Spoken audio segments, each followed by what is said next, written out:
First of all, what would you say was your personal highlight of the social? The best thing that happened to you during all the socials? Was there one thing that stands out in your mind? I remember there's one occasion where I was approached by probably 3 of the most attractive women I had ever seen. They approached me within 30, 40 minutes. And that just doesn't happen ever. Okay, all right. So they approached you, and that was kind of shocking? Yeah, I was surprised, and it was pretty great. Okay. And Michael, was there anything that stood out for you? I know you were kind of the leader on this as well, but you're also single. Was there anything that stood out for you at the socials? You know, the number of new women that the company was able to invite and get to the socials, I thought was refreshing to see. That the interest is still, very, very high among the women in the cities, and it was good to have the variety of more of a ballroom type setting in Odessa than to a nightclub, discotheque type environment in Nikolaev, then back to more of the cocktail style party that we had in Kherson.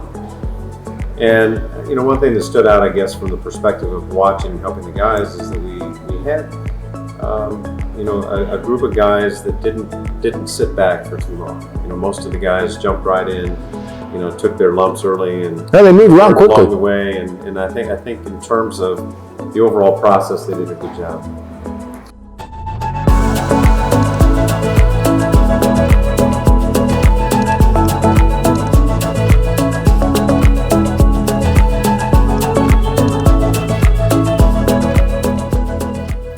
Was there any moment of all the 3 socials that stood out as being very positive for you? For me personally? Yes. Yeah, one moment when I talked to a really very, very attractive and smiling lady in Kherson. Okay. Whom I met also the next day for a date. Okay. And I'm kind of, sometimes very, very attractive ladies cancel the meetings afterwards because they get so many requests, but right. We had agreed on meeting at 3, but then she called. She couldn't make it 3, but she wanted to meet me at 5, which shows she was still interested. And she took me to a really nice, very beautiful coffee shop. Okay. We had a late lunch there, and she said she wanted to stay in contact with me. Good. And you saw the pictures. I saw it. She was beautiful. She was stunning. Really beautiful, and she's also very, very kind of smiling, very cheerful, and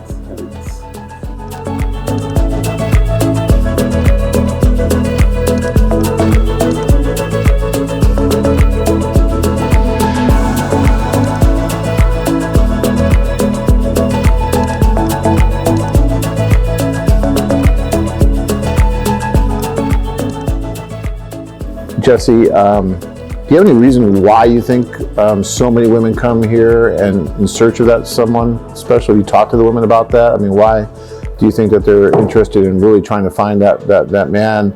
Because I mean, there was close to 600 women that you guys were able to meet during this time, and that doesn't happen in the States. That doesn't happen in Austria. Why is it happening here, do you think? I have questioned a couple of the women I talked to them about it, and I guess one reoccurring answer that I got was that the men here were not reliable. They seemed just immature, and they thought older American men were more responsible and able to take care of them better, and better values. Michael? There's a significant gap between the number of women and the number of available men in this country, and meaning that there's a lot more women. And then among the eligible men, there's many, many fewer that are actually marriage-minded and want to commit to a relationship and be with the same woman in a stable family and household.